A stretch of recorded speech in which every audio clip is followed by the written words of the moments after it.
we'll move on. TNA. A couple of things from TNA. In fact, Tessa Blanchard has returned to TNA. So, have there been accusations of bullying and racism levied towards Tessa? Okay, catch me up on this. Tessa Blanchard was accused of racism in what way? Okay, on her own Wikipedia, would you believe, it said that she spat in a black woman's face and called her a racial slur.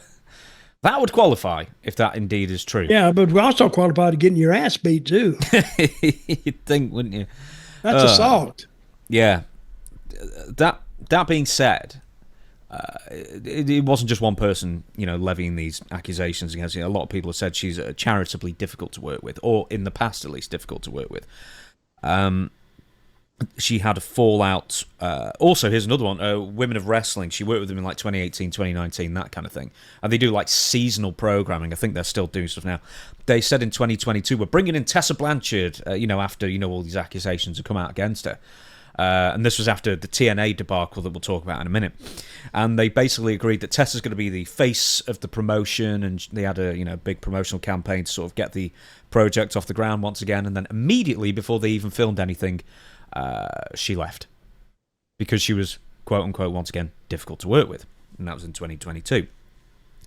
Now she's returned to TNA, and she attacked a few of the women, and she helped Jordan Grace retain her Knockouts title, and now those two are looking to be feuding in the future. And of course, the other thing with Tessa that she's most well known for is that she won the men's World Heavyweight Championship in Impact, it was called at the time. Yeah. Stupidest thing they've ever done. Booker T recently said that was the stupidest decision in TNA's illustrious history of ridiculous storylines they've come out with over the years. Why even have a girls division, a female division, if she can beat the men? I mean, they can say, oh, well, we were ahead of the curve and all this. And listen, that's why they have two divisions. And who did she beat? Sammy Callahan. Yeah, and he hadn't come back, has he? Really? He's not advanced in the 4 years since. I mean, he's still just bouncing back between TNA and MLW at the moment. Honestly, I think that's a stink that's going to be incredibly hard to watch. I think she beat Brian Cage, the big muscly dude in AEW at the moment. Well, stupid, because a 10-year-old kid sitting out there said, she didn't do that because she weighs what? If she weighs 130 pounds and she's going to beat a guy weighing 250, come on, please. That stretches your imagination to even consider that. Strains credulity, Dutch. I was going to use that word, and you beat me to it. So, even worse than beating men for the men's World Heavyweight Championship in Impact Wrestling, as it was at the time, because TNA, they dropped that name some years earlier. Tessa didn't even lose the belt. This is where COVID struck, and she went back to Mexico and then just said, I'm not coming back. And that ended up being not very popular at all. Okay, let me ask you this.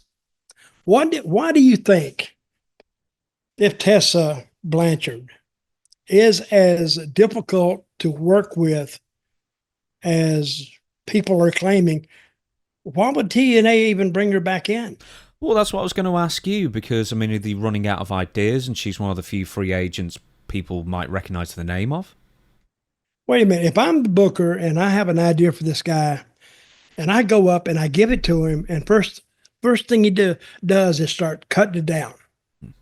I don't like this, and I don't think that don't work for me. You've heard that before. Yeah, low key. Oh, yeah. I don't work. We talked about that. That don't work for me. Eventually, you stop thinking about this person, because everything that you come up with, they're not going to like.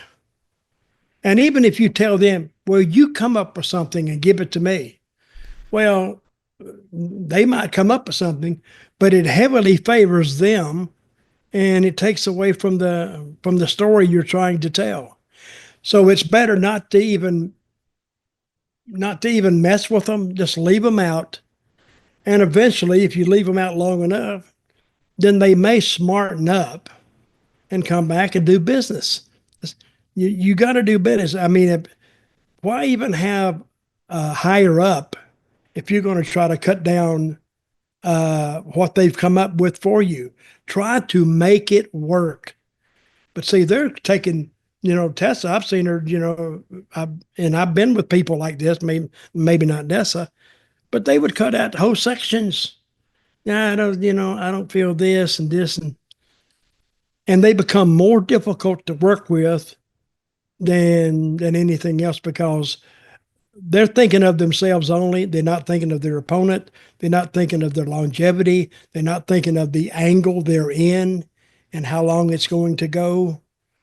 They just skip all this stuff. It's like, this like what's right in front of them. If they don't like it, they don't want to do it. And sometimes they'll do it, but they'll do it in such a way that it kills it anyway. So if you wanted to be charitable, you could say something like, well, she demands perfection, she wants things done her way, and she was very, very, very good. And maybe she just didn't see many other people on her level. And they, she wants things done a certain way, the old school way. She's a second generation, third generation, in fact, wasn't she? Because there's, who was Tully's dad? Joe. Oh, Joe Blanchard. Yeah, so she's third generation San as well. Antonio, from San Antonio. Good guy, by the way. Mm. He was a good guy. Did you ever wrestle for him, Joe? Oh, yeah. Yeah? Yeah. When? Good guy. Did you just pass through Joe's territory? I was there about a month. That's just going through. Yeah. That being said, she's got you. Is it worth the risk, or is there nothing to lose from bringing Tessa in, at least short term? See, there's so many female wrestlers out there. You mean they can't? I'm seriously, I'm at a loss to even comment on what TNA would even try her again. Mm. But let's see. We'll see how long it lasts.